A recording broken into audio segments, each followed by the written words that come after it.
My dear students, चलिए start करते हैं environmental engineering lecture number 1। Lecture number 1 है गलती सुधार lecture. Basics of environmental engineering है लेक्चर का नाम। गलती सुधार इसलिए कह रहा हूँ मैं कि हम जब एनवायरमेंटल इंजीनियरिंग पढ़ते हैं, या फिर मैं ऐसा कह सकता हूँ कि जहाँ जहाँ से भी हमें एनवायरमेंटल इंजीनियरिंग के बारे में बताया जाता है, पढ़ाया जाता है, सबसे बड़ी गलती जो की जाती है वो ये है कि आपको उसके पीछे के बेसिक्स पहले नहीं बताए जाते। क्योंकि जब हम सिविल इंजीनियरिंग लिए थे तब हमने ये नहीं सोचा था कि हमें केमिस्ट्री पढ़नी पड़ेगी, लेकिन एनवायरमेंटल इंजीनियरिंग को एनवायरमेंटल केमिस्ट्री भी कह सकते हैं, क्योंकि यहाँ पे हर जगह पे केमिस्ट्री ही इन्वॉल्व है। चाहे वो केमिकल्स आपस में रिएक्ट करें, चाहे वो माइक्रो ऑर्गेनिजम्स रिएक्ट करें किसी और कंपाउंड के साथ या खुद के साथ, तो हर जगह कहीं ना कहीं केमिस्ट्री इन्वॉल्व है ही। तो इसीलिए सबसे पहले हमें अपना डर हटाना होगा केमिस्ट्री का, और अगर डर नहीं है तो बहुत अच्छी बात है, और हमें अपने कॉन्सेप्ट्स को स्ट्रेंथन करना होगा एनवायरमेंटल इंजीनियरिंग पढ़ने से पहले। तो जो कॉन्सेप्ट्स अभी हम पहली क्लास में डील करने वाले हैं, ये कॉन्सेप्ट्स आने वाले हर क्लास में काम आएंगे और हम हर बार इसी का बैक रेफरेंस दिया करेंगे। तो यहाँ पर सारे कॉन्सेप्ट्स को एक बार में अच्छे से डिस्कस कर लिया जाएगा। जो केमिस्ट्री आपने 11th-12th में पढ़ी थी, उसके साथ साथ जो थोड़ी बहुत केमिस्ट्री और भी रिक्वायर्ड है एनवायरनमेंट को पढ़ने के लिए, वो सारी चीज़ें हम लोग यहाँ पे डिस्कस करेंगे। मैं रिकमेंड करूँगा कि इस लेक्चर के साथ साथ आप नोट्स बनाते जाइए। ये नोट्स आपको हमेशा काम आएंगे हर एग्जाम से पहले। ये जो मैं अभी बताने वाला हूँ आने वाले 1-8 घंटे में, तो वो जो होगा वो आपको हर एग्जाम के पहले सारे कॉन्सेप्ट्स को ब्रश अप करने में बहुत हेल्प करेगा, कॉन्सेप्ट बिल्डिंग आपकी स्ट्रॉन्ग करेगा। तो चलिए स्टार्ट किया जाए। तो देखिए, सबसे पहली चीज़ कि मोल क्या है, मोल का इंपॉर्टेंस क्या है, और मॉलिक्यूलर वेट क्या होता है। जो मोल होता है वो किसी भी सब्सटेंस का, कोई भी आप सब्सटेंस लीजिए, कोई भी कंपाउंड, मैं कहने की कोशिश कर रहा हूँ यहाँ पर कंपाउंड लीजिए, तो सब्सटेंस या कंपाउंड का 6.023 इंटू 10⁻23 मॉलिक्यूल्स अगर हम लेते हैं तो हम कहते हैं कि वो एक मोल के बराबर है। अगर हम 6.023 इंटू 10⁻23 मॉलिक्यूल्स किसी एक पर्टिकुलर सब्सटेंस कंपाउंड के लेते हैं तो हम कहते हैं वो एक मोल के बराबर है। ऑलराइट, क्या है इंपॉर्टेंस मोल का? मोल का इंपॉर्टेंस ये है कि जब कभी भी हम लोग केमिकल रिएक्शंस लिखते हैं तब हम उस केमिकल रिएक्शन को इंटीग्रल फॉर्म्स में क्लियरली रिप्रेजेंट कर पाते हैं मोल्स की मदद से। जैसे फॉर एग्जांपल हम एक बेसिक सी रिएक्शन ले लेते हैं। बेसिक सी रिएक्शन जैसे H2SO4 is a strong acid giving you 2H plus SO4 2-, ये है ना। तो H2SO4 giving you 2H plus SO4 2-, ये जो आप प्रीफिक्स यहाँ पे आप देख पा रहे होंगे, H2SO4 का प्रीफिक्स क्या है? 1 है, H पॉजिटिव का 2 है और यहाँ पर 1 है, इजंट इट? तो ये जो इंटीग्रल्स हैं ये बताते हैं मोल। हम इसको बोलने का तरीका ऐसा है कि 1 मोल H2SO4 का रिलीज करता है 2 मोल H पॉजिटिव आयंस के और 1 मोल सल्फेट आयन का। तो मोल, क्योंकि मॉलिक्यूल्स देखो बहुत सारे होते हैं, तो उन मॉलिक्यूल्स को एक कन्वीनियंट फॉर्म में रिप्रेजेंट किया जाता है ताकि इसको यूनिट भी ठीक से दिया जा सके, रिप्रेजेंटेशन भी सही हो जाए। नहीं तो ऐसे में 10 to the power something something चल रहा है, 20, 21, 22, 23, तो ऐसे में कंप्यूटेशंस भी डिफिकल्ट होंगे और प्रैक्टिकली ये वैल्यू फिजिबल भी नहीं है हमारे लिए हर बार काउंट कर पाना या फिर कैलकुलेशन में ले पाना। ठीक है, इसीलिए ऐसा किया गया है। तीसरी चीज, व्हाट इज मॉलिक्यूलर वेट? एक मॉलिक्यूल का वेट कैसे कंसिडर किया जाता है? तो देखिए, जैसे फॉर एग्जाम्पल यहाँ पर मैं कुछ एग्जाम्पल ले लेता हूँ। H2SO4 को ही हमारा जो पहला एग्जाम्पल चल रहा है उसी को लेते हैं। H2SO4, इसमें H atom, sulphur atom, oxygen atom, hydrogen, sulphur, oxygen, ये सारे एटम्स का अगर आप एटॉमिक वेट समेशन कर देंगे तो आपको मिलेगा इस मॉलिक्यूल का मॉलिक्यूलर वेट। ठीक है, तो जैसे अब इसको एक्सप्रेशन के फॉर्म में लिखना चाहूं तो मैं ऐसे लिखूंगा कि molecular weight is equal to summation of atomic weights, summation of atomic weights of all atoms in the molecule। जितने भी एटम्स हैं उस मॉलिक्यूल में, मॉलिक्यूल बना कैसे है? एटम्स से, है ना। तो सारे एटम्स के एटॉमिक वेट को आप ऐड करिए, आपको मिलेगा मॉलिक्यूलर वेट। ठीक है, तो जैसे फॉर एग्जांपल H2SO4 है, H2SO4, इसमें हाइड्रोजन के 2 एटम हैं, सल्फर का 1 है, ऑक्सीजन के 4 हैं, ठीक है। तो हाइड्रोजन जो है वो है हमारा 1 multiplied by 2 plus sulphur is 32 plus oxygen is 16 into 4 that is 64। तो 64 प्लस 32 96 प्लस 2 हो गया हमारा 98। तो ऐसे में हम कहेंगे कि H2SO4 का मॉलिक्यूलर वेट है 98। लेकिन यहाँ पे 98 बोलने में थोड़ा गड़बड़ लगता है। 98 क्या? 98 किलोमीटर, 98 सेकेंड्स, 98 किलोग्राम, क्या होगा यूनिट? तो अब यहाँ पे यूनिट डिफाइन किया गया है as a standard unit that is gram, ठीक है। Standard unit for molecular weight is taken as grams, okay. तो जब हम बोलते हैं ना कि 6.023 इंटू 10⁻23 मॉलिक्यूल्स मिलकर के एक मोल बनाता है ना, तो ऐसे में इन सभी का जो अक्यूमुलेटेड वेट है उसको एक साथ ग्राम में रिप्रेजेंट किया जाता है। तो जब हम ये कहते हैं हाइड्रोजन 1 है तो 1 ग्राम है, सल्फर 32 है तो 32 ग्राम है, इसका मतलब ये नहीं कि एक एटम सल्फर का इतना हो गया। लेकिन जब हम एक मॉलिक्यूल एज अ होल लेते हैं और उसके बाद उनसे मिल करके फिर बहुत सारा फिर मोल बनता है जिसमें कि 6.023 इंटू 10⁻23 मॉलिक्यूल्स होते हैं, तब जाके ये वेट वहाँ पे शो होता है, इतना ग्राम्स। Got the point? तो हम ये रियलिस्टिक वैल्यूज जो हम मेजर कर सकते हैं इजीली, उस वैल्यू में कन्वर्ट करके रिप्रेजेंट करते हैं। Got the point? सो यहाँ पे H2SO4 को हम कहेंगे वो है 98 ग्राम। इसी तरीके से और भी मॉलिक्यूलर वेट्स लीजिए, जैसे फॉर एग्जांपल हम लेते हैं सोडियम क्लोराइड NaCl। NaCl में सोडियम जो है वो है 23, अब मैं लिख दे रहा हूँ ग्राम्स, क्लोरीन जो है वो है 35.5 ग्राम्स इज इक्वल टू ये हो जाएगा 58.5 ग्राम्स। तो ऐसे करके यूनिट आप समझते जाइए, पकड़ते जाइए, इसको आगे बहुत सारा यूज़ करने वाले हैं। और भी एग्जांपल देखिए, कैल्शियम कार्बोनेट, कैल्शियम का एटॉमिक वेट 40, अब यूनिट यहाँ पे ग्राम्स, प्लस यहाँ पे कार्बन हो गया 12 और ऑक्सीजन हो गया 16 into 3 that is 48, 48 plus 40 88 plus 12 giving you 100 grams.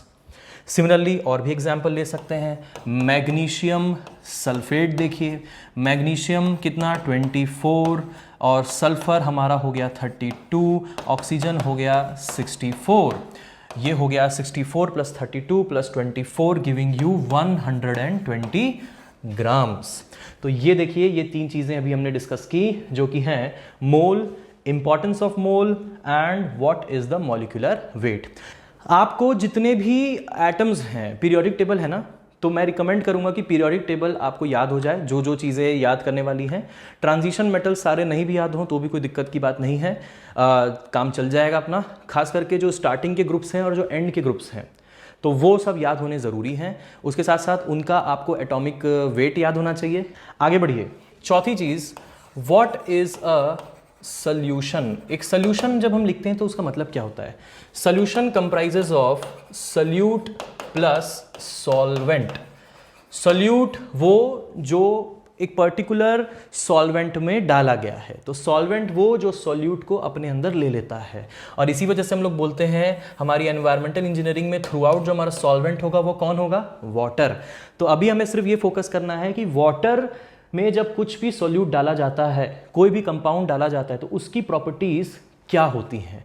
हमें मतलब नहीं है कि वो कंपाउंड किसी और लिक्विड में, किसी और सॉल्वेंट में कैसा बिहेव करेगा, लेकिन हमें मतलब है कि वो कंपाउंड, वो सॉल्यूट, हमारा सॉल्वेंट जो कि वाटर है, उसमें कैसा बिहेव करेगा और अल्टीमेटली सॉल्यूशन का जो नेचर होगा वो क्या होगा। चलिए अब हम लोग बात करते हैं थ्योरी ऑफ रिएक्शंस के बारे में। देखिए, केमिस्ट्री में जब आप देखेंगे तो आपको 2 तरह की प्रीडोमिनेंटली रिएक्शंस दिखेंगी। एक ऐसी रिएक्शंस होंगी जिसमें एक सिंगल एरो बना होगा कुछ इस तरीके से, और कुछ ऐसी रिएक्शंस होंगी जहाँ पे इस तरीके का रिवर्सिबल एरो बना होगा। इस तरह की रिएक्शंस जब भी कभी होती हैं, जैसे फॉर एग्जांपल मैं कहूँ, एक एग्जांपल ले लेता हूँ कि A moles of A reacts with B moles of B giving you C moles of compound C plus D moles of compound D। तो इस तरह की रिएक्शन के मायने ये होते हैं कि द रिएक्टेंट्स, ये रिएक्टेंट्स होते हैं, will be completely converted into products. ये कंप्लीट कन्वर्जन होगा और ये जब ऐसा कन्वर्ट हो जाएगा तो फिर ये वापस रिपीट रिवर्स नहीं होगा, ये उल्टे डायरेक्शन में नहीं जाएगा, ये सिर्फ आगे फॉरवर्ड जिस डायरेक्शन में लिखा गया है उसी डायरेक्शन में जाएगा। इसको बोलते हैं हम लोग एक सिंपल रिएक्शन। ये जो रिएक्शन होता है इसको बोलते हैं इक्विलिब्रियम या फिर रिवर्सिबल रिएक्शन। इसको समझने के लिए देखिए, जैसे फॉर एग्जांपल मान लीजिए P moles of some compound P plus Q moles of some compound Q is in equilibrium with R moles of some compound R plus S moles of some compound S। ठीक है, अगर कुछ ऐसा है तो इसका मतलब ये होगा कि ये जो P और Q हैं ये R और S के साथ इक्विलिब्रियम में होंगे। ये इक्विलिब्रियम होता क्या है, इक्विलिब्रियम अटेन कैसे होता है, इसको समझिए। आप ऐसा इमेजिन करिए कि जैसे फॉर एग्जांपल कि ये एक आपको काम दिया गया है एक्सकेवेट करने का, तो जैसे जैसे आप थोड़ा थोड़ा एक्सकेवेट करते हो, मान लीजिए थोड़ी सी मिट्टी आप यहाँ से बाहर निकालते हो, कोई दूसरी एजेंसी उतनी ही मिट्टी यहाँ पे वापस ले आती है, तो आप मिट्टी निकालते तो चले जाते हो लेकिन दूसरी जगह से मिट्टी आती भी जाती है। तो ऐसे में इफेक्टिवली आप जो एक्सकेवेट इतना पोर्शन करना चाह रहे थे वो आप कर ही नहीं पा रहे हो। मतलब हो क्या रहा है कि the rate of withdrawal is equal to the rate of entry. यहाँ पे भी ऐसा ही होता है, यहाँ पे एक इक्विलिब्रियम एस्टैब्लिश हो जाता है जहाँ पर P और Q के रिएक्शन में R और S के बनने का रेट और R और S के रिएक्शन के साथ में P और Q बनने का रेट दोनों सेम हो जाते हैं। और ऐसे में अटेन होता है कि इक्विलिब्रियम जहाँ पे हम जब किसी भी मोमेंट पर देखते हैं, अगर हम फोटो लें इसकी और किसी भी मोमेंट पर देखें तो हमको लगेगा कि P, Q, R और S की क्वांटिटी जो है वो सेम है। जैसे यहाँ पर आपको ये हमेशा एक ही लगेगा कि यहाँ पे एक्सकेवेशन तो हो ही नहीं रहा है, लेकिन कॉन्स्टेंटली आप सॉइल बाहर निकाल भी रहे हैं और कहीं और से सॉइल आ भी रहा है। सिमिलरली यहाँ पर भी कॉन्स्टेंटली P और Q बन भी रहे हैं, डिसोसिएट भी हो रहे हैं, बन भी रहे हैं, डिसोसिएट भी हो रहे हैं। तो ऐसे में हो ये रहा है कि किसी भी मोमेंट पर हम देखेंगे तो P का, Q का, R का और S का जो कॉन्सेंट्रेशन होगा वो हमें कांस्टेंट मिलेगा, वो इक्विलिब्रियम में कहलाएगा। अब कौन ज़्यादा होगा कौन कम होगा ये बहुत सारे फैक्टर्स पे डिपेंडेंट होता है। ये बेसिकली अगर प्रीडोमिनेंटली मैं बोलूं तो ये इनके रिलेटिव कॉन्सेंट्रेशंस पे डिपेंडेंट होता है और ये साथ ही साथ डिपेंडेंट होता है टेम्परेचर पे। टेम्परेचर एक बहुत बड़ा ड्राइविंग फैक्टर है किसी भी रिएक्शन के लिए। इनफैक्ट ऊपर में जो नॉर्मल रिएक्शन भी हमने लिखी है उसके लिए भी टेम्परेचर बहुत इंपॉर्टेंट फैक्टर होता है कि ये रिएक्शन होगी, अच्छे से होगी कि नहीं होगी, होगी आगे की तरफ ही, लेकिन ठीक तरीके से 100% कन्वर्जन होगा कि नहीं होगा वो भी टेम्परेचर पे डिपेंडेंट होता है। यहाँ पर टेम्परेचर भी होता है और इनका रिलेटिव कॉन्सेंट्रेशन भी होता है। जैसे फॉर एग्जांपल इमेजिन करिए कि P और Q में से मान लीजिए मैंने इस पर्टिकुलर रिएक्टेंट, इसको मैं कह दे रहा हूँ, तो P और Q दोनों की क्वांटिटी बढ़ा दी, ऐड कर दी। अब क्या होगा, अब फिर से इक्विलिब्रियम को अटेन करने के लिए अब जो ज़्यादा P और Q हैं वो R और S बनाएंगे और तब तक के वो बनाते रहेंगे ज़्यादा क्वांटिटी में जब तक के फिर से P, Q, R और S इक्विलिब्रियम में ना आ जाए। और इस इक्विलिब्रियम को डिफाइन करता है एक रेट कांस्टेंट, उसको बोलते हैं equilibrium rate constant, that is called as equilibrium rate constant.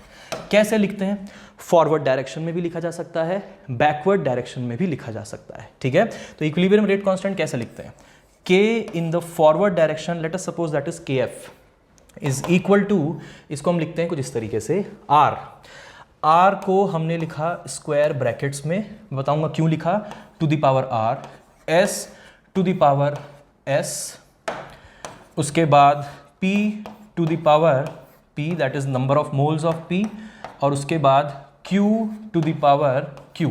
ऐसा ये है फॉरवर्ड डायरेक्शन में लिखने का तरीका। बैकवर्ड डायरेक्शन में अगर रेट कांस्टेंट लिखना हो तो इसका रिवर्स हो जाएगा, या फिर मैं यहाँ पे लिख देता हूँ कि forward reaction into backward reaction का K will always be equal to 1। वहाँ से आप समझिए कैसे लिखेंगे बैकवर्ड का। पॉइंट यहाँ पे जो इंपॉर्टेंट है समझने वाला वो ये है कि स्क्वायर ब्रैकेट्स का केमिस्ट्री में मतलब क्या है। जब भी कभी आपको स्क्वायर ब्रैकेट्स केमिस्ट्री में दिए हों तो आप ये समझिएगा कि ये जो कॉन्सेंट्रेशंस हैं सारी की सारी, ये सब आपको पुट करनी है मोल्स पर लीटर में, अभी मैंने बताया मोल्स है ना, तो मोल्स पर लीटर मतलब पानी के 1 लीटर के मतलब सॉल्यूशन में कितने मोल्स पी के हैं वो यहाँ पे पुट होंगे, कितने मोल्स क्यू के हैं, कितने मोल्स आर के हैं, कितने मोल्स एस के हैं। कभी भी यहाँ पे आप मिलीग्राम पर लीटर या फिर कोई और अपना यूनिट ऐसा नहीं लगाएंगे, यहाँ पे फिक्स है मोल्स पर लीटर, नहीं तो अदरवाइज होगा ये कि सबकी वैल्यू अलग अलग आएगी अगर सब अपने हिसाब से यहाँ पे यूनिट्स लगाना शुरू कर दिए। तो इसीलिए moles per litre will be our standard unit whenever we are writing some rate constants. और ये रेट कांस्टेंट डेफिनेटली टेम्परेचर पे डिपेंडेंट है। टेम्परेचर बढ़ता है घटता है तो इसकी वैल्यू इन्फ्लुएंस होती है, मतलब कभी ज़्यादा क्वांटिटी में आर और एस बनते हैं, कभी कम क्वांटिटी में आर और एस और ज़्यादा क्वांटिटी में पी और क्यू बनते हैं। मतलब रिएक्शन कभी ड्रिवन होती है टूवर्ड्स राइट और कभी ड्रिवन होती है टूवर्ड्स लेफ्ट। ये डिपेंड करता है टेम्परेचर पे। हर रिएक्शन की अपनी अपनी खुद की टेंडेंसी होती है। जो एनवायरमेंटल इंजीनियरिंग में काम की रिवर्सिबल रिएक्शंस हैं वो हम देखेंगे और उनकी प्रॉपर्टीज़ को समझेंगे। एक और टर्म जो हम लोग बीच में कहीं पे यूज़ कर सकते हैं वो कहलाता है सॉल्युबिलिटी प्रोडक्ट। सॉल्युबिलिटी प्रोडक्ट जो होता है ये किसी ऐसे पर्टिकुलर प्रेसिपिटेट के लिए होता है जो कि प्रेसिपिटेट फॉर्म में और आयोनाइज्ड फॉर्म में पानी में साइमल्टेनियसली इक्विलिब्रियम में रह सकता है। इसका बहुत ही कॉमन एग्जाम्पल जो हमारे पानी में हमें दिखता है वो है कैल्शियम कार्बोनेट CaCO3। CaCO3 जो होता है सॉलिड फॉर्म में, प्रेसिपिटेट फॉर्म में कहूँगा, प्रेसिपिटेट फॉर्म में पानी में तो होता ही है थोड़ी थोड़ी क्वांटिटी में, और साथ ही साथ बहुत सारा क्वांटिटी में डिसोसिएटेड फॉर्म में भी रहता है, that is calcium ions and carbonate ions. जब आप पानी को गर्म करते हैं या फिर फॉर एग्जांपल आप देखिएगा, ये मैं कुछ बना रहा हूँ यहाँ पे, बताओ ये क्या चीज़ है, ये देखो ये ऐसा, व्हाट इज़ दिस, ये वो इमर्शन रॉड है जो आप लोग अपने घरों में पानी गर्म करने के लिए यूज़ करते हैं। आप देखते हैं हाई टेम्परेचर में इसके पूरे सरफेस पे वाइट कलर का इनक्रस्टेशन हो जाता है कि नहीं। इनक्रस्टेशन का मतलब होता है डिपोजिशन, मैं लिख देता हूँ यहाँ पर इनक्रस्टेशन। ये इनक्रस्टेशन जो होता है मेजरली, और भी चीज़ें होती हैं लेकिन मेजरली कैल्शियम कार्बोनेट का इनक्रस्टेशन होता है क्योंकि पानी में बहुत ज़्यादा क्वांटिटी में प्रेजेंट होता है। क्यों होता है ये आगे आने वाले चीज़ के एल्कलिनिटी में और हार्डनेस में हम समझेंगे, लेकिन अभी कॉन्सेप्ट समझिए कि ये सॉल्युबिलिटी प्रोडक्ट क्या चीज़ है। तो देखिए, जो भी कोई प्रेसिपिटेट या सॉलिड होता है ना, वो एक पर्टिकुलर प्रोपोर्शन में अपने आयोनाइज्ड फॉर्म में, ये आयंस है ना, तो अपने आयोनाइज्ड फॉर्म में पानी में रहता है। टेम्परेचर बढ़ाने से या घटाने से ये रिएक्शन आगे पीछे की तरफ मूव कर सकती है। तो जैसे हम पानी को गर्म करते हैं तो बहुत सारा कैल्शियम कार्बोनेट जुड़ता है और ऐसे में कैल्शियम कार्बोनेट सॉलिड फॉर्म में बहुत सारा बनता है। ठीक है, तो पॉइंट समझिएगा कि सॉल्युबिलिटी प्रोडक्ट लिखने का तरीका क्या है। सॉल्युबिलिटी प्रोडक्ट को हम लोग डिनोट करते हैं KSP से in chemistry.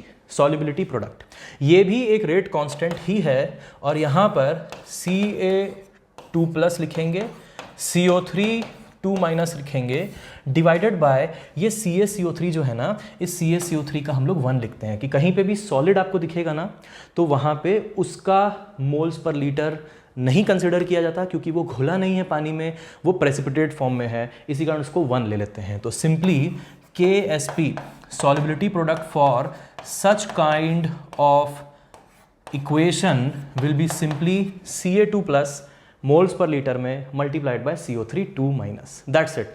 Next is solubility of gas in a liquid. अभी तक हम लोग बात कर रहे थे लिक्विड में कोई दूसरा कंपाउंड अगर सॉल्युबल हो तो। Solubility of gas in a liquid का मतलब क्या है? इसका मतलब ये है कि अगर मान लीजिए कोई एक वाटर बॉडी है, जैसे for example this is a lake, ये एक लेक है, ये वाटर बॉडी है।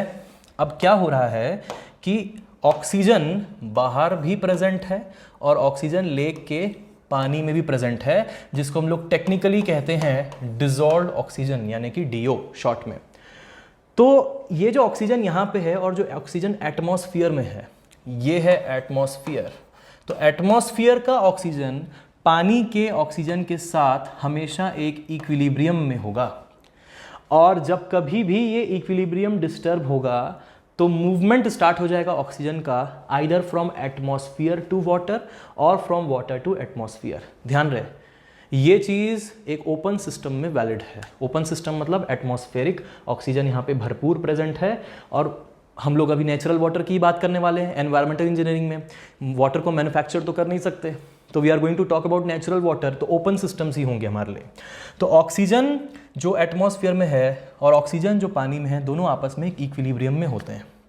और ये जो चीज़ है, इसको मॉडल किया था हेनरी ने, और इस लॉ को कहा जाता है केमिस्ट्री में हेनरीज लॉ। ये बहुत जगह काम आएगा आगे चल के, आपको रैपिड सैंड फिल्टर के ऑपरेशनल ट्रबल समझने के लिए, या फिर एक्टिवेटेड स्लज प्रोसेस में जो वर्किंग होती है वो समझने के लिए, ट्रिकलिंग फिल्टर में जो वर्किंग होती है वो समझने के लिए ये हेनरीज लॉ हर जगह पे बहुत काम आएगा। हेनरीज लॉ ये कहता है कि किसी भी लिक्विड में, मैं सिंपल भाषा में बता रहा हूँ आपको, यही काम है इस कॉन्सेप्ट थ्रू क्वेश्चंस का, कि सिंपल भाषा में आपको बताएं हेनरीज लॉ क्या है। हेनरीज लॉ ये है कि अगर किसी भी लिक्विड में एक कोई भी गैस, यहाँ तो ऑक्सीजन एग्जांपल लिया मैंने, कोई भी gas, carbon dioxide, H2S, ammonia, NO2, NO3, कोई भी चीज़ हो सकती है, तो कोई भी गैस एक पर्टिकुलर लिक्विड में उतनी ही डिजॉल्व होगी जितना उसके ऊपर उस गैस का पार्शियल प्रेशर होगा। पार्शियल प्रेशर क्यों कह रहा हूँ? क्योंकि बहुत सारी गैसेस हैं यहाँ पर, बहुत सारी गैसेस, तो पानी के ऊपर जो टोटल प्रेशर एटमॉस्फेयर का लग रहा होगा, उसमें हर गैस अपना अपना प्रेशर कंट्रीब्यूट कर रही होगी। ऐसे में ऑक्सीजन जितना अपना पार्शियल प्रेशर देगी, उस पूरे प्रेशर का एक पार्ट ऑक्सीजन जो देगा, उस प्रोपोर्शन में ऑक्सीजन आपको वाटर में मिलेगा। जितना सिमिलरली कार्बन डाइऑक्साइड प्रेशर देगा, उस प्रोपोर्शन में वाटर में भी आपको कार्बन डाइऑक्साइड मिलेगा। तो हम लोग ऐसा कह सकते हैं लगभग टाइप से कि जितना प्रोपोर्शन एटमॉस्फेयर में होता है गैसेस का, उसी प्रोपोर्शन में, ध्यान देना प्रोपोर्शन कह रहा हूं मैं कॉन्सेंट्रेशन नहीं कह रहा कि जितनी कॉन्सेंट्रेशन यहाँ है उतनी कॉन्सेंट्रेशन यहाँ है, नो, प्रोपोर्शन डिफरेंस है। अगर ये यहाँ पे मान लीजिए 21% होती है ऑक्सीजन एटमॉस्फेयर में, तो हम कह सकते हैं पानी में भी जो ओवरऑल गैसेस डिसॉल्व होंगी उसका लगभग 21% ऑक्सीजन होगा। ये अगर डिस्टर्ब होगा, और तो होगा ये कि जैसे मान लो कि यहाँ पे कोई एजेंसी है जो कि डीओ कंज्यूम करने लग गई, तो net movement will be from oxygen from the atmosphere to oxygen in the water. ये स्ट्रीटर-फेल्प इक्वेशन में ऑक्सीजन सैक कर्व के एनालिसिस में डायरेक्टली यूज हो जाएगा, ठीक है। तो ये गवर्न होता है हेनरीज लॉ से। नेक्स्ट और बहुत इंपॉर्टेंट जिस पे एनवायरमेंटल इंजीनियरिंग बेस्ड है वो है पानी, the water molecule. As you might be knowing, water molecule is represented as H2O, मतलब हर एक ऑक्सीजन के साथ 2 हाइड्रोजन कंबाइंड हैं, और ये कुछ ऐसा होता है। वाटर पोलर होता है कि non polar? Water is a polar molecule, ऐसा, और ये angle 105 degree 104.8 degree to be precise होता है। एक ये लोन पेयर होता है ऑक्सीजन के पास, राइट। तो ऐसे में पोलैरिटी मिलती है, ठीक है। तो पोलैरिटी मिलती है, एक नॉन पोलर मॉलिक्यूल नहीं है, ये एक पोलर मॉलिक्यूल है। तो water molecule is a polar molecule. Water की प्रॉपर्टी को समझिए कि वाटर की प्रॉपर्टी है क्या। वाटर खुद में ही आयोनाइज या डिसोसिएट हो जाता है H+ और OH- आयंस में। वाटर खुद में ही आयोनाइज हो जाता है H+ और OH- आयन पे, और ये आयोनाइज कितना करेगा वो भी डिपेंडेंट है। जैसे हर एक इक्विलिब्रियम रिएक्शन डिपेंडेंट होती है, वैसे ये भी डिपेंडेंट है कि टेम्परेचर कितना है। टेम्परेचर जितना होगा, रिलेटिव प्रोपोर्शन, अगर H+ का कहीं से बढ़ेगा, OH- का कहीं से घटेगा बढ़ेगा, तो ये इक्विलिब्रियम शिफ्ट हो सकता है। तो इसका खुद का अपना इक्विलिब्रियम कांस्टेंट होता है, जिसको लिखने का तरीका अलग होता है। क्या होता है उसको लिखने का तरीका, वो देखिए। हम लिखते हैं K for water. K for water is, ये चीज़ याद करना, रिप्रेजेंट करना, कन्वे करना बहुत आसान है in comparison to that value. और इसी वजह से रिप्रेजेंटेशन पॉइंट ऑफ व्यू से अगर मैं बात करूं, तो यहाँ पे -log⁻10 ऑफ H+ को लिखते हैं pH, -log⁻10 ऑफ OH- को रखते हैं POH, और pH + POH पानी के लिए टोटल मिलाकर हो जाता है 14। pH क्या है? pH is the potential due to hydrogen ions and this is the potential due to hydroxyl ions। इसको हाइड्रोक्सिल कहा जाता है। तो जब आप यूनिट्स पुट करेंगे, तो मैंने आपको पहले ही बताया कि स्क्वायर ब्रैकेट्स में आप पुट करेंगे मोल्स पर लीटर में, ठीक है। तो pH + POH बराबर हो जाता है हमेशा 14। यहीं से फिर हम लोग ये डिफाइन कर देते हैं, जैसा कि आप जानते भी होंगे, neutral water, acidic water and basic water. Neutral, acidic, basic. Neutral water उसको बोलते हैं जिसमें H पॉजिटिव आयन का कॉन्सेंट्रेशन और OH नेगेटिव आयन का कॉन्सेंट्रेशन सेम होता है और दोनों 10⁻⁷ मोल्स पर लीटर के बराबर होता है और इनमें pH और POH दोनों की वैल्यू सेम यानी कि 7 होती है। एसिडिक वाटर उसको बोलते हैं जिसमें H पॉजिटिव की कॉन्सेंट्रेशन ज़्यादा होती है in comparison to OH negative, और ऐसे में होता यह है कि H पॉजिटिव जब बढ़ता है तो pH कम होता है, -log⁻10 है, तो इसीलिए यहाँ पे pH होगा <7 और POH हो जाएगा >7। ऑलराइट। सिमिलरली बेसिक वाटर उसको कहते हैं जिसमें H पॉजिटिव की कॉन्सेंट्रेशन कम और OH माइनस आयन की कॉन्सेंट्रेशन होती है ज़्यादा। ऐसे में इसका pH जो होता है वो 7 से ज़्यादा होता है और POH 7 से कम हो जाता है। ऑलराइट, तो इस तरीके से वाटर को न्यूट्रल, एसिडिक और बेसिक में कैरेक्टराइज किया जाता है। हम जब वाटर क्वालिटी पैरामीटर्स चैप्टर में आएंगे तो इसके बेसिस पे क्वेश्चंस भी करेंगे, वहाँ से कुछ और कॉन्सेप्ट्स आपके सामने खुलेंगे। तो चलिए बताने के बाद मैं बड़ा सिंपल सा क्वेश्चन पूछता हूँ कि इस पानी में pH कितना है। ये जो पानी मेरे हाथ में है इसमें pH कितना है, क्या लग रहा है pH कितना होगा? सोच रहे हो 7, 6.5, 7.5 समथिंग लाइक दैट पढ़े थे। मैंने क्या पूछा, इस पानी में pH कितना है। अभी तो हम वैल्यू की बात ही नहीं कर रहे हैं, क्वेश्चंस तो करने वाले हैं अच्छे अच्छे वाले। अभी तो हम वैल्यू की बात ही नहीं कर रहे हैं, अभी तो हम कॉन्सेप्ट की बात कर रहे हैं। इस पानी में pH नहीं है, इस पानी में H पॉजिटिव OH नेगेटिव है।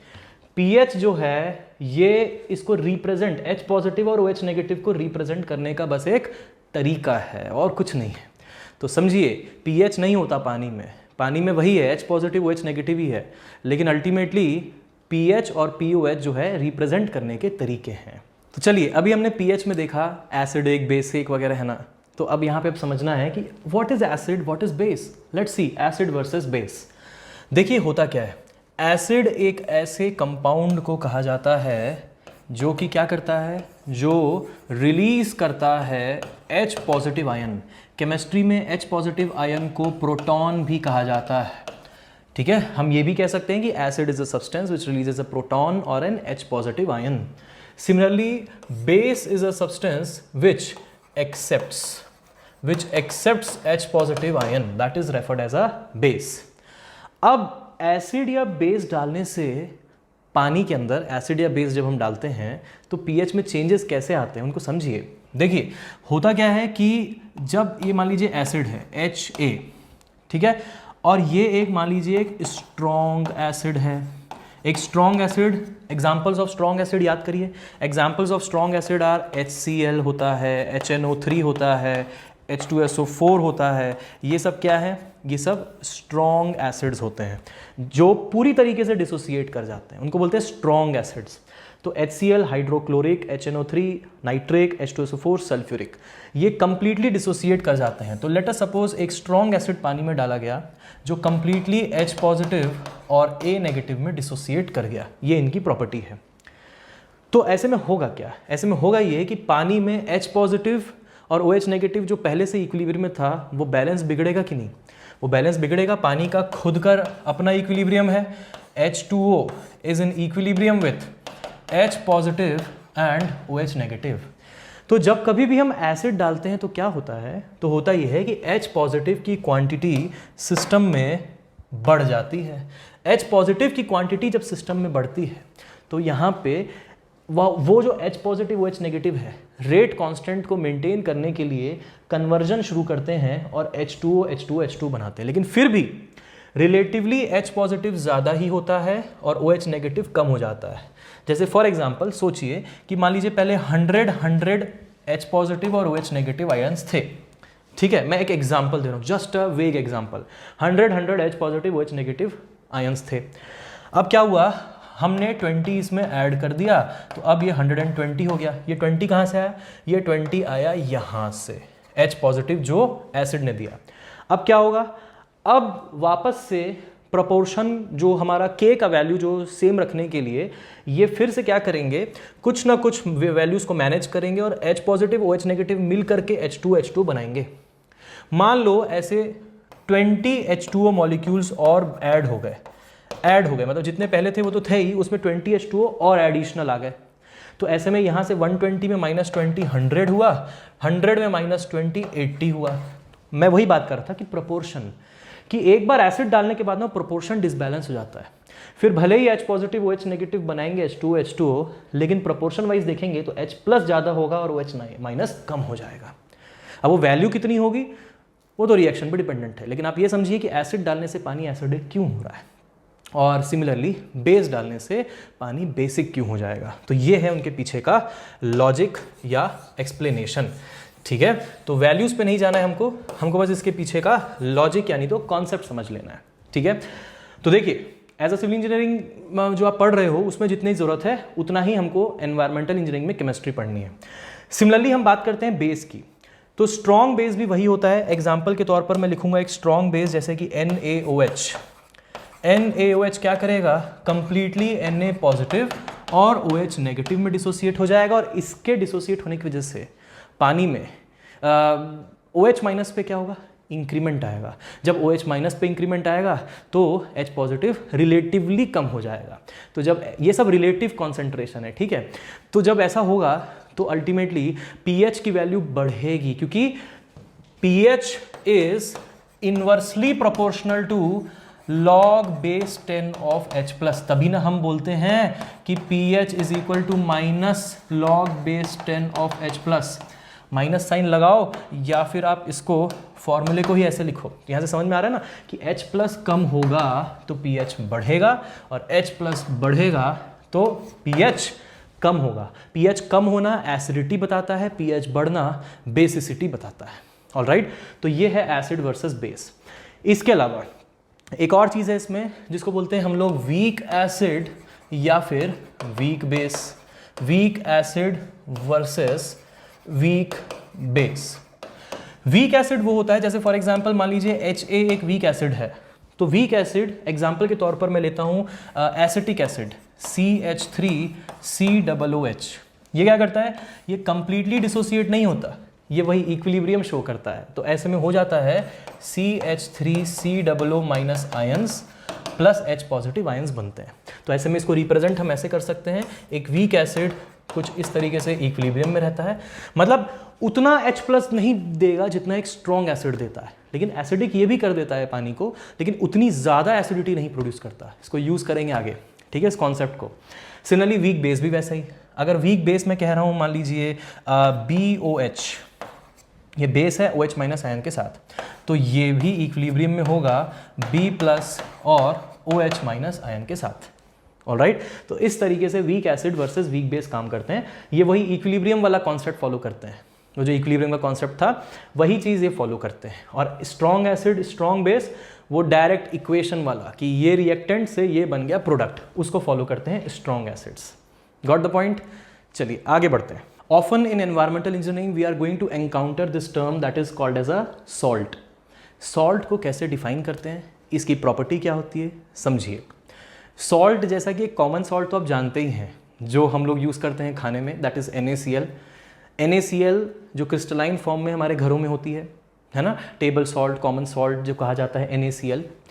तो सॉल्ट इन जनरल क्या है, सॉल्ट इन जनरल एक ऐसा कंपाउंड होता है जो पानी में ऐड करने के बाद when added in water, when you add salt in water, तो होगा ये कि वो डिसोसिएट हो जाएगा distinct positively charged and negatively charged ion में।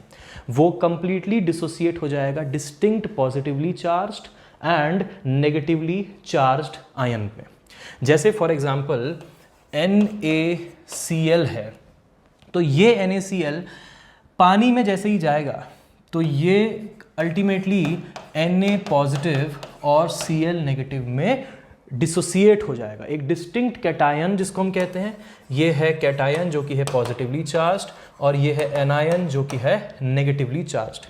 इसी तरीके से और भी सॉल्ट्स होते हैं जैसे कि for example calcium sulphate, magnesium carbonate, sodium carbonate, sodium bicarbonate और भी बहुत सारे एग्जाम्पल्स हम लोग लिख सकते हैं, सोडियम कार्बोनेट, सोडियम बाइकार्बोनेट, उसके अलावा एलम लिख सकते हैं, Al2SO4 थ्राइस। उसके बाद हम लोग आयरन के सॉल्ट्स लिख सकते हैं, FeCl3, ठीक है, FeCl3, और लिख सकते हैं Fe2SO4 थ्राइस। इस तरीके से ये जो सारे के सारे आप देख रहे हैं ना कंपाउंड्स हमने लिखे हैं, इन सबसे ना आपको कुछ हिंट मिल रहा होगा। हिंट ये है कि सॉल्ट को पहचानने का तरीका क्या है। सॉल्ट का नेसेसरली एक पोर्शन जो होता है ना, वो मोर और लेस मेटालिक ही आपको मिलेगा। तो जो पीरियोडिक टेबल मैंने आपको याद करने के लिए बोला, याद कर लीजिए, वहाँ से क्लियर हो जाएगा कौन कौन से मेटल्स हैं, कौन कौन से नॉन मेटल्स हैं। तो मोस्टली एक पोर्शन मेटालिक ही होगा और दूसरा पोर्शन जो बना होगा वो नॉन मेटल्स से बना होगा, कुछ इस तरीके से, कार्बोनेट वगैरह। तो ये सल्फेट, क्लोराइड, ठीक है, और ये यहाँ पे कार्बोनेट, तो इस तरीके से नॉन मेटल्स होंगे। तो ये जो डिस्टिंक्ट है, बिल्कुल डिस्टिंक्ट क्लासिफिकेशन है कि एक पोर्शन मेटालिक वाला होगा और एक पोर्शन नॉन मेटालिक की तरफ इशारा करेगा। इस तरीके का कंपाउंड जब भी पानी में डाला जाता है तो वो अपने क्रिस्टलाइन फॉर्म में नहीं रहता है। पानी कैसे इसका क्रिस्टलाइन स्ट्रक्चर तोड़ता है वो आप देखिए इस वीडियो में। आप देख पा रहे हैं इस वीडियो में कि किस तरीके से ये जो पानी का मॉलिक्यूल है, बहुत सारे पानी के मॉलिक्यूल इसके क्रिस्टलाइन स्ट्रक्चर को धीरे धीरे करके तोड़ते जाते हैं और इस तरीके से भले ही आप क्रिस्टल डालते हैं पानी में, लेकिन कुछ ही टाइम के बाद ये पूरा का पूरा क्रिस्टल बिखर जाता है और ये सॉल्ट कहलाता है डिसॉल्व्ड। तो ऐसे में कंपाउंड्स अल्टीमेटली क्रिस्टलाइन फॉर्म में पानी में डाले तो जाते हैं, लेकिन पानी की पोलैरिटी की वजह से positive will attract negative, negative will attract positive, जिसकी वजह से अल्टीमेटली होगा ये कि हमारा सॉल्ट पानी में घुल जाएगा, डिसॉल्व हो जाएगा और जो हमें दिखाई क्रिस्टलाइन फॉर्म में नहीं देगा। सो आप पॉइंट समझ पाए कि often out of convenience we say कि sodium chloride is present in water. ये मैं आपको बताऊं एक चीज़, जैसे अगर आप बोलते हैं कि ये रहा हमारा पानी और इसमें हमने डाला सोडियम क्लोराइड, तो हम कहेंगे sodium chloride is present in water. तो आप ये पॉइंट समझ पा रहे होंगे कि जब कभी भी कोई सॉल्ट पानी में डाला जाएगा ना, तो वो अपने ओरिजिनल फॉर्म में होगा ही नहीं। जैसे ही आप उसका एजिटेशन, मिक्सिंग करवा देंगे या फिर वो कुछ ही टाइम के बाद खुद ब खुद क्रिस्टलाइन स्ट्रक्चर टूट जाएगा, तो वो कभी भी इस फॉर्म में तो नहीं मिलेगा। सोडियम आयंस अलग अलग होंगे और क्लोराइड आयंस अलग अलग होंगे। ये हमारा कन्वीनियंस होता है जब हम उसको कहते हैं sodium chloride is present in water. Sodium chloride is not present in water. Sodium ions are present in water and chloride ions are present in water. So don't make the mistake of thinking कि sodium and chloride are together when they are present in water. And same is the case with all the salts. इसके बाद काफ़ी important आपकी conceptual ability को बहुत कई गुना बढ़ाने के लिए degree of dissociation समझिए। जैसे मान लीजिए हमारे पास एक एसिड है, वीक एसिड है, हाइपोक्लोरस एसिड। जब हम क्लोरीनेशन करते हैं, डिसइंफेक्शन करते हैं ना, तो ये एसिड बनता है और ये इक्विलिब्रियम में होता है H+ और OCl- के साथ। ये एक वीक एसिड है जो कि H+ और OCl- के साथ इक्विलिब्रियम में होता है। अब यहाँ पे अगर हम इसके लिए K ऑफ दिस एसिड लिखना चाहें, equilibrium rate constant of this acid, तो हम लिखेंगे H+ concentration into OCl- concentration moles per litre divided by HOCl का कॉन्सेंट्रेशन मोल्स पर लीटर में। तो जब हम इस तरीके की चीज़ लिख रहे हैं, हम यहाँ पे एक और चीज़ लिख सकते हैं जो कि कहलाता है pKa, potential of this reaction. Potential of this reaction is represented as -log of Ka। ऐसा हम क्यों कर रहे हैं? ऐसा हम कर रहे हैं pH से कंपेयर करने के लिए। क्यों करेंगे pH से कंपेयर? ये जानने के लिए कि डिग्री ऑफ डिसोसिएशन इस रिएक्शन का एक पर्टिकुलर pH में कितना हो सकता है, मतलब किस pH में ज़्यादा OCl- और H+ मिलेगा और किस pH में HOCl ज़्यादा मिलेगा। इससे कई बार ऐसा होगा कि आपको हिंट मिल जाएगी कि ये रिएक्शन प्रोसीड कैसे करेगा, किस pH पर। हम लोग जैसे हमें बहुत सारी रिएक्शंस याद नहीं भी होती कभी कभी, लेकिन फिर भी हम ये जज कर सकते हैं कि ये रिएक्शन में OCl- ज़्यादा बनेगा या फिर HOCl ज़्यादा बनेगा। कैसे, समझिए। ये pKa बराबर लिखते हैं -log ऑफ Ka, ठीक है। अगर मान लीजिए केस नंबर 1, अगर pH ऑफ वाटर बराबर है pKa के, अगर pH ऑफ वाटर pKa के बराबर हो गया, अगर मैंने इसका लॉग ले लिया -log Ka ले लिया और वो pH के बराबर हो गया, तो pH क्या होता है, minus log base 10 of H positive.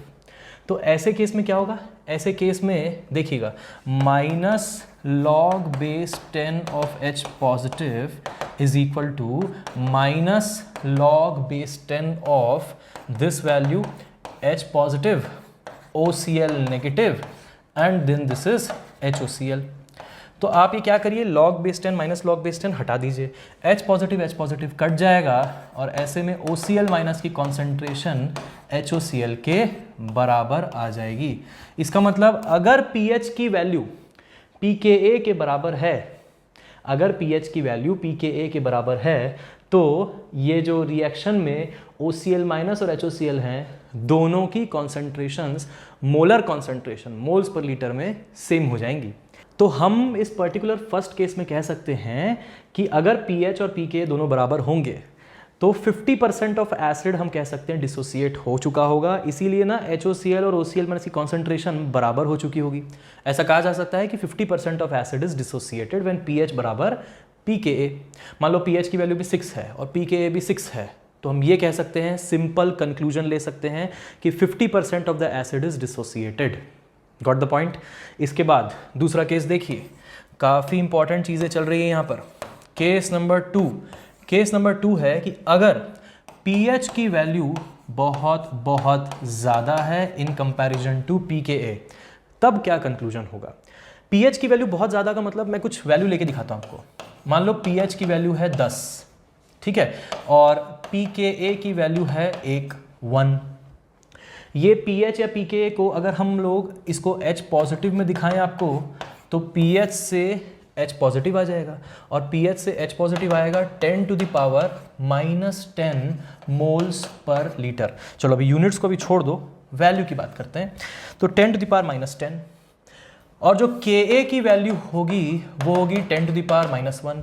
बड़ी वैल्यू कौन सी, बड़ी वैल्यू कौन सी है, Ka की वैल्यू बड़ी है, क्योंकि देखो मैंने अभी बताया था pH और H पॉजिटिव इन्वर्सली रिलेटेड है, माइनस लॉग बेस 10 कर देते हैं ना, तो इन्वर्स रिलेशन हो जाता है। इसका मतलब ये है कि H पॉजिटिव आयन का कॉन्सेंट्रेशन बहुत बहुत कम है इन कंपैरिजन टू ये जो हमारा एक्सप्रेशन है ना, पूरा एक्सप्रेशन लिख देता हूँ as it is, H positive OCl negative, H positive OCl negative HOCl। तो अगर हमें इस तरीके की कोई सिचुएशन दी है जहाँ पे H पॉजिटिव कट गया, अल्टीमेटली बचा हमारे पास कुछ ये कि HOCl is much less than OCl minus. बात समझ रहे हैं, ये हमारी थ्योरी में दिया भी हुआ है, जो लोग पढ़ चुके होंगे लोग समझ पा रहे होंगे कि जब भी pH, याद करिए क्लोरीनेशन में आप लोग अगर मेरे से भी पढ़ चुके हैं, मेडिजी में पढ़ चुके हैं, तो याद करिए कि अगर pH 8 से ज़्यादा होता है तो OCl माइनस डोमिनेंट बनता है, HOCl कम बनता है।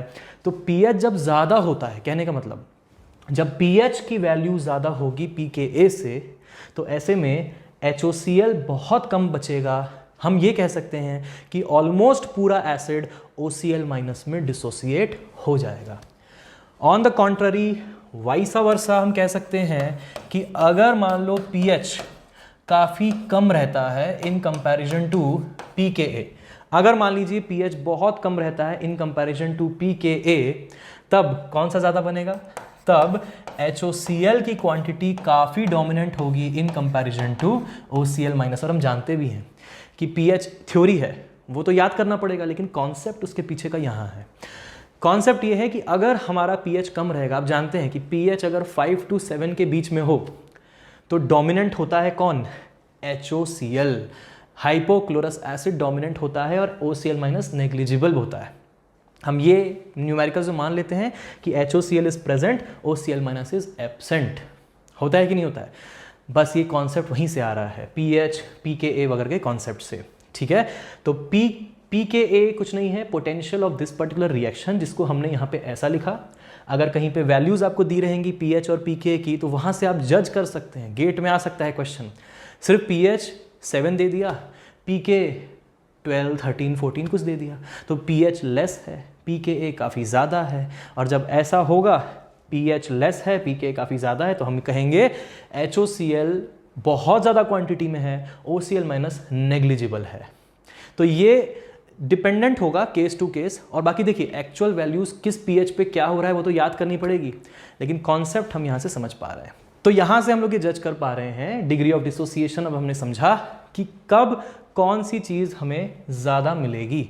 इसी तरीके से हम बाकी रिएक्शंस में भी जज कर सकते हैं। सिमिलरली जैसे मैंने एसिड के लिए किया वैसे ही बेस के लिए किया सकता है। इस तरह की वैल्यूज़ डिनोट करके उनका pKa लिया जा सकता है और साथ ही साथ उसके बाद उन पे ऐसे इस तरीके से कंपैरिजंस किए जा सकते हैं।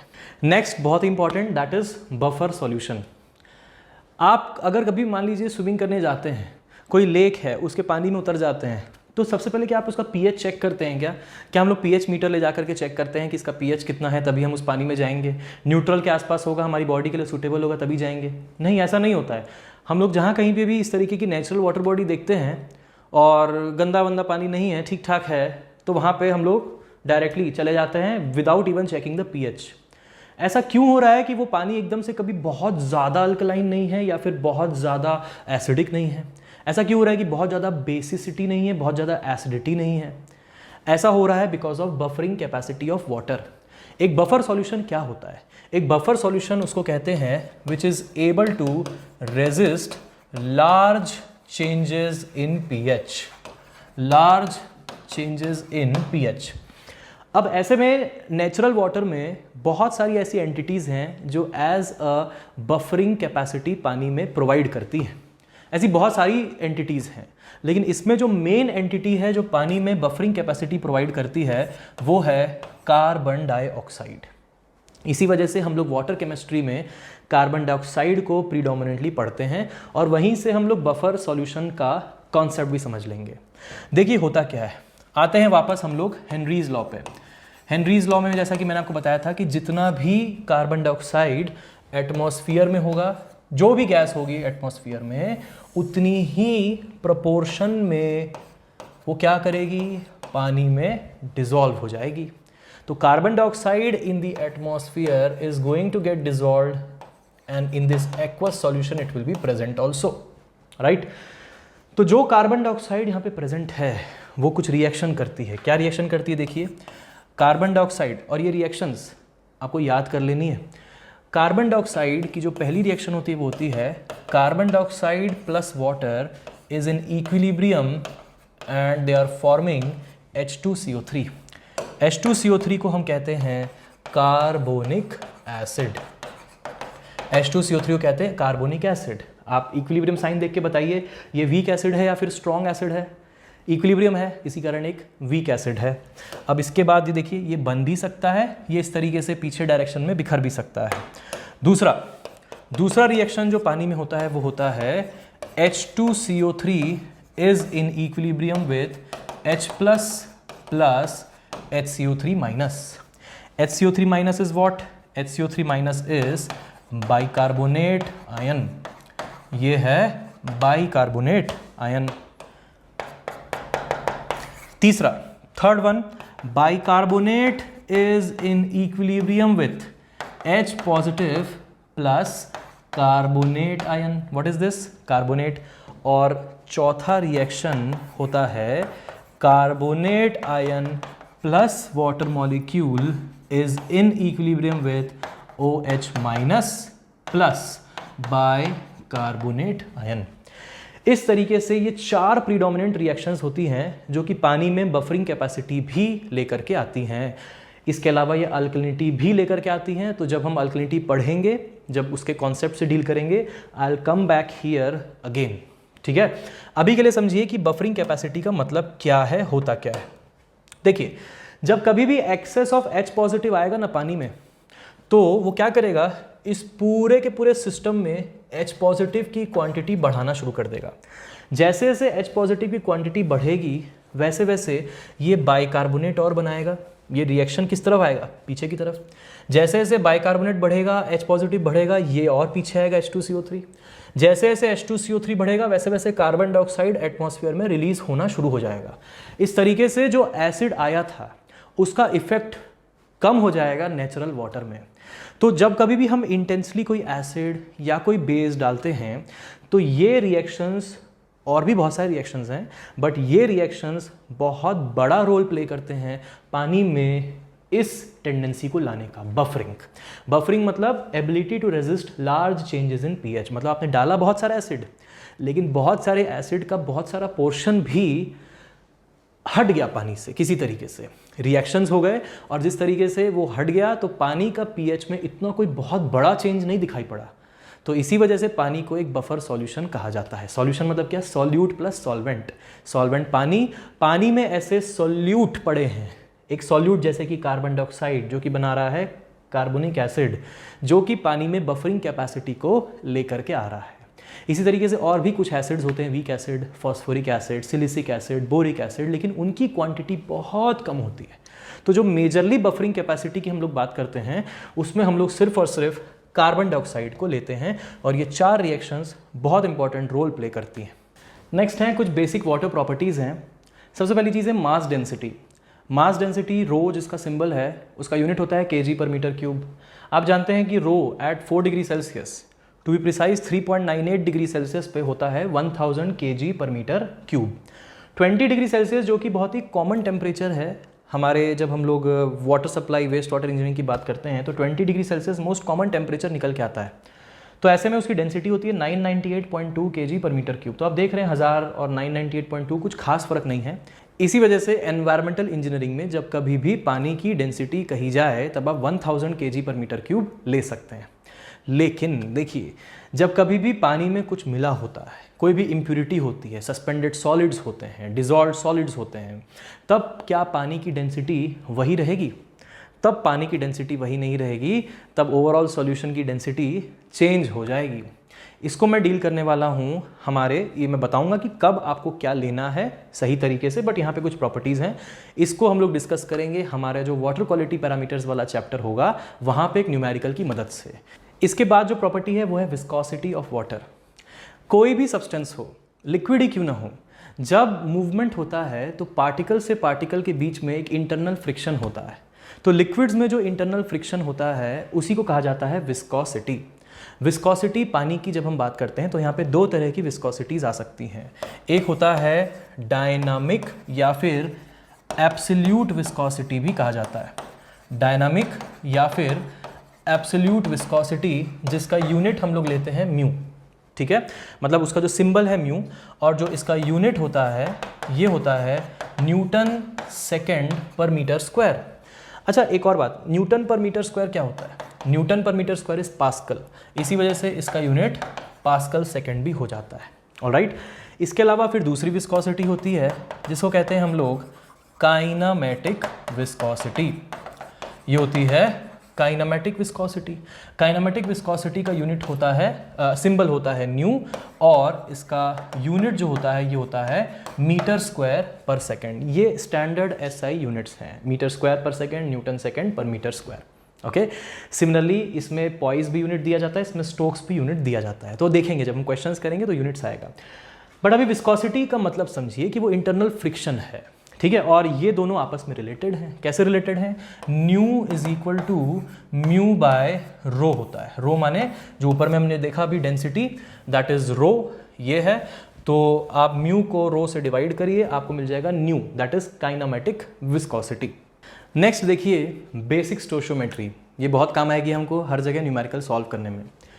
बेसिक स्टोइचियोमेट्री में हमने 2 चीज़ें तो देख ली हैं। जो स्टार्टिंग में हमने देखा था, जहाँ पे हमने मॉलिक्यूलर वेट की बात की है ना, मोल्स की बात की, इंपॉर्टेंस ऑफ मोल का बात किया हमने। यहाँ पे बात करते हैं कि अगर आपसे बोला जाए नंबर ऑफ मोल्स बताइए किसी भी कंपाउंड का, तो number of moles will be what? Always given weight of that compound divided by molecular weight, divided by molecular weight. Molecular weight का जो स्टैंडर्ड यूनिट हमने डेजिग्नेट किया है वो क्या है? ग्राम। तो आप गिवन वेट भी पुट करेंगे ग्राम में और मॉलिक्यूलर वेट भी होगा ग्राम में, तब ये यूनिटलेस नंबर आएगा कि 3 मोल, 4 मोल, 3.5 मोल, 10 मोल नंबर आएगा। अगर फॉर एग्जांपल आपका गिवन वेट दिया है मिलीग्राम में, अगर आपका गिवन वेट मिलीग्राम में दिया है, तब आपका ये मिलीग्राम बाय मॉलिक्यूलर वेट तो फिक्स है, वो तो ग्राम में ही रिप्रेजेंट करते हैं, तो ग्राम से ग्राम तो कटेगा, ये मिली बच जाएगा। इसी वजह से वो कहलाएगा number of millimoles, not simply moles, millimoles. ठीक है, तो इसको आप क्वेश्चंस जब करेंगे तो ध्यान दीजिएगा। उसके बाद हम लोग बात करते हैं नंबर ऑफ मोल्स के बाद इक्विवेलेंट वेट की। Very important, equivalent weight. What is equivalent weight? Equivalent weight is defined as molecular weight divided by n factor। ये n फैक्टर भी होता है, कुछ किताबों में डायरेक्टली इसको n लिख लिया जाता है, ठीक है। Molecular weight divided by this n factor. ये n क्या चीज़ है? n होता है कि आपने कितने इलेक्ट्रॉन्स का ट्रांसफर अपने रिएक्शन में ऑब्जर्व किया, ठीक है। Number of electron transfers, number of electron transfers, that is what is called as n factor, that is the value of their n। वो जो n आप लिखोगे ना n factor, तो ये मैं यहाँ पे लिख दे रहा हूँ n factor लिख दे रहा हूँ ताकि आप number of moles से confuse ना हो, इसलिए n factor। number of electron transfer, जैसे फॉर एग्जाम्पल हमसे पूछा गया है, मान लीजिए कि मैग्नीशियम सल्फेट का इक्विवेलेंट वेट बताइए। किसका? Equivalent weight of magnesium sulphate. तो इसका जो इक्विवेलेंट वेट होगा वो हो जाएगा, मैग्नीशियम सल्फेट का मॉलिक्यूलर वेट हमने निकाला था कितना? 120 ग्राम। अब इसमें इलेक्ट्रॉन ट्रांसफर एक कंपाउंड है, इसमें कैसे जज करेंगे? इसमें ऐसे जज करेंगे, सिंपल भाषा में बता रहा हूँ कि हमें कॉम्प्लिकेट नहीं करना है चीज़ों को, सिंपल करना है। तो ये मैग्नीशियम सल्फेट को हम एज्यूम करेंगे कि पानी में डिसॉल्व हो गया, क्योंकि जो भी चीज़ होगी कहाँ होगी? हम मैग्नीशियम सल्फेट अकेला तो लेकर के नहीं आएंगे कि इसका ट्रीटमेंट करो, होगा हर चीज़ किस में होगा? पानी में होगा। तो जब ये पानी में होगा तो क्या सॉल्ट अपने, सब रिलेट करते जाओ पीछे वाला, तो क्या अपने क्रिस्टलाइन फॉर्म में होगा? नहीं होगा। वो किस फॉर्म में होगा? वो Mg2+ के फॉर्म में होगा और SO4 2- के फॉर्म में होगा। मतलब 2 इलेक्ट्रॉन मैग्नीशियम से कहाँ पे चले गए? सल्फेट के पास चले गए। अब ऐसे में इसीलिए हम कहेंगे number of electron transfers occurring are 2, therefore it will be divide by 2, and इसीलिए इसका इक्विवेलेंट वेट हो जाएगा 60 ग्राम्स। Got the point?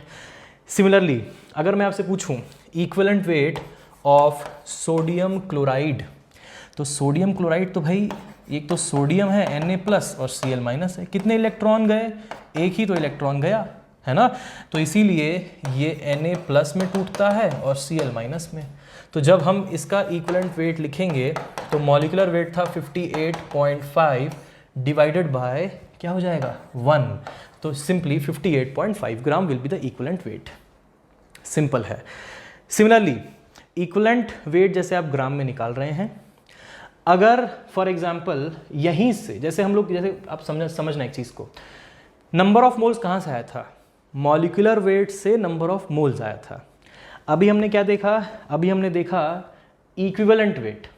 तो इक्विवेलेंट वेट से क्या आता है? मॉलिक्यूलर वेट से नंबर ऑफ मोल्स आता है, इक्विवेलेंट वेट से नंबर ऑफ ग्राम इक्विवेलेंट्स आता है। स्टैंडर्ड यूनिट ग्राम है तो उसको नंबर ऑफ ग्राम इक्विवेलेंट्स बोलते हैं, नंबर ऑफ इक्विवेलेंट्स भी बोल सकते हैं। तो ऐसे में अब नेक्स्ट टर्म है हमारी ग्राम इक्विवेलेंट। ग्राम इक्विवेलेंट, इसको डिस्कस करती हुई एक डिटेल में वीडियो यूट्यूब में पब्लिकली मेड-इजी के चैनल पे डली हुई है। सर्च करिए एनवायरमेंटल इंजीनियरिंग, स्टोशियोमेट्री, कीवर्ड्स हैं ये सब, सागर डोडेजा, ये सर्च करिएगा। यूट्यूब में एक 40-45 मिनट की वीडियो है, फ्रीली अवेलेबल है। कुछ एग्जाम्पल्स के साथ मैंने वहाँ पर सिखाया है। वहाँ पे मैं इतना ज़्यादा डीप में नहीं गया हूँ, जहाँ पे मैंने 6.023 × 10⁻23 मॉलिक्यूल्स वगैरह की बात की, उतना सब नहीं किया, ठीक है। तो वहाँ पे आप उसको उस एस्पेक्ट में समझिएगा, लेकिन हाँ एग्जाम्पल्स ग्राम इक्विवेलेंट से रिलेटेड बहुत सारे हैं, तो आप जो है उसको देखिए ध्यान से। ग्राम इक्विवेलेंट को हम लोग लिखते हैं, ग्राम इक्विवेलेंट को लिखते हैं कि given weight gram divided by our equivalent weight. जैसे नंबर ऑफ मोल्स होता है ना, वैसे ही नंबर ऑफ ग्राम इक्विवेलेंट्स होता है, या फिर इसको सिंपली नंबर ऑफ इक्विवेलेंट्स भी कहा जाता है। नंबर ऑफ ग्राम इक्विवेलेंट्स इसलिए क्योंकि गिवन वेट ग्राम में ले रहे हैं। अगर हम लोग गिवन वेट मिलीग्राम में लेंगे तो जो आंसर आएगा बोलेंगे नंबर ऑफ मिलीग्राम इक्विवेलेंट्स। अगर मान लो गिवन वेट टन्स में लेंगे तो हो जाएगा number of ton equivalents. Correspondingly ये चेंज होता जाएगा। तो आप लोग जो नोट्स बना रहे होंगे उस नोट्स में लिखिएगा नंबर ऑफ ग्राम इक्विवेलेंट, तो given weight in gram. Number of अगर मैं बोलूँ मिलीग्राम इक्विवेलेंट तो यहाँ पे हो जाएगा गिवन वेट आप लेंगे मिलीग्राम में, गिवन वेट लेंगे मिलीग्राम में, डिवाइड बाय इक्विवेलेंट वेट जो होगा वो होगा ग्राम में। तो जिस भी यूनिट में आपका गिवन वेट होगा करस्पॉन्डिंगली हम यहाँ पे इसको डिनोट करेंगे। आगे स्टोशियोमेट्री में कॉन्सेंट्रेशन को डिनोट करने के लिए कुछ टर्म्स यूज होती हैं। जो दो टर्म हमारे काम की हैं एज अ सिविल इंजीनियर, जो अपने काम की हैं वो है एक मोलैरिटी और दूसरा नॉर्मैलिटी। एक मोलैरिटी और दूसरा नॉर्मैलिटी। मोलैरिटी क्या होता है? मोलैरिटी कुछ नहीं, वही जो अपन स्क्वायर ब्रैकेट्स के अंदर लिखते हैं ना, वो मोल्स पर लीटर में, जो मोल्स पर लीटर में जो कॉन्सेंट्रेशन लिखते हैं वही मोलैरिटी तो है। और क्या है? देखो मोलैरिटी क्या होता है? Number of moles of solute, number of moles of solute divided by volume of solution. Volume of solution किस में लिखते हैं हम लोग? लीटर्स में लिखते हैं। तो मोलैरिटी का स्टैंडर्ड यूनिट क्या है? Moles per litre is nothing but the methodology to represent concentration. Similarly ये मोल कॉन्सेप्ट से मोलैरिटी आया है और इक्विवेलेंट कॉन्सेप्ट से नॉर्मैलिटी आया है। तो ये हो जाता है number of gram equivalents of solute. देखिएगा डेफिनेशन में ग्राम इक्विवेलेंट है, यहाँ पे आप मिलीग्राम इक्विवेलेंट नहीं डाल सकते। अगर मिलीग्राम इक्विवेलेंट है भी तो उसको ग्राम इक्विवेलेंट में चेंज करिए। 1 ग्राम इक्वल टू 10⁻³ मिलीग्राम या 1 milligram equal to 10⁻³ grams divided by again volume of solution, किसमें? वॉल्यूम ऑफ सॉल्यूशन लीटर्स में।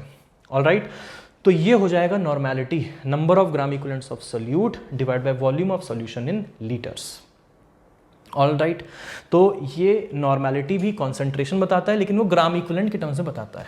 ठीक है, तो जब नॉर्मैलिटी होगी ना तो मोलैरिटी का जैसा यूनिट था क्या?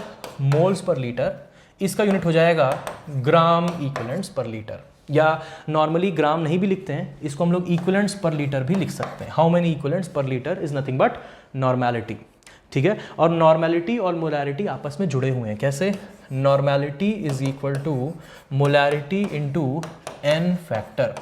वो जो एन फैक्टर है ना, उससे आप मोलैरिटी को मल्टीप्लाई कर देंगे, आपको नॉर्मैलिटी मिल जाएगा। इसको डिराइव भी कर सकते हैं बहुत इजीली, ऑल्दो काम का नहीं है, बस इतना याद रखिए, normality is equal to molarity into n factor.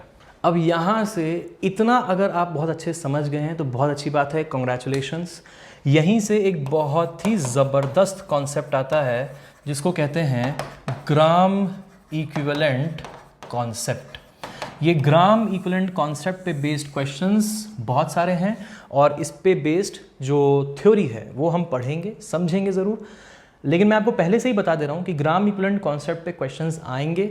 उसके लिए इस लेक्चर में जितना भी हुआ है वो सब आपको एकदम क्लियर होना चाहिए, इसके नोट्स बना लेने हैं आपको। ग्राम इक्विवेलेंट कॉन्सेप्ट जो होगा ना, ये हम लोग जब हम लोग वाटर क्वालिटी पैरामीटर्स या वाटर क्वालिटी कैरेक्टरिस्टिक्स वाला जो चैप्टर करेंगे उसमें आएगा ग्राम इक्विवेलेंट कॉन्सेप्ट। ठीक है, तो वहाँ पे हम लोग एक ग्राम इक्विवेलेंट कॉन्सेप्ट समझेंगे और मैं आपको ये चीज़ प्रूफ कर दूंगा कि हमें ऐसा बहुत बार होता है कि लगता है कि मुझे रिएक्शन नहीं पता, इस चीज़ की रिएक्शन मैं कैसे याद करूं। मैं आपको एक प्रूफ कर दूंगा कि आपको रिएक्शन याद करने की भी बहुत बार ज़रूरत नहीं है। कभी कभी रिएक्शन की प्रॉपर्टी को समझने के लिए याद करना पड़ता है, लेकिन मोस्ट ऑफ द टाइम आपको रिएक्शन याद करने की ज़रूरत नहीं है। बिना रिएक्शन याद करे आप सारे क्वेश्चन सॉल्व कर सकते हैं। और साथ ही साथ कोई नया रिएक्शन आपके सामने दिया जाए तो ग्राम इक्विवेलेंट कॉन्सेप्ट की मदद से आप उस नए रिएक्शन को भी फिगर आउट कर सकते हैं कि वो क्या होगा। तो चलिए नेक्स्ट लेक्चर में मिलते हैं जहाँ पे हम लोग डिस्कस करेंगे water demand. Thank you so much.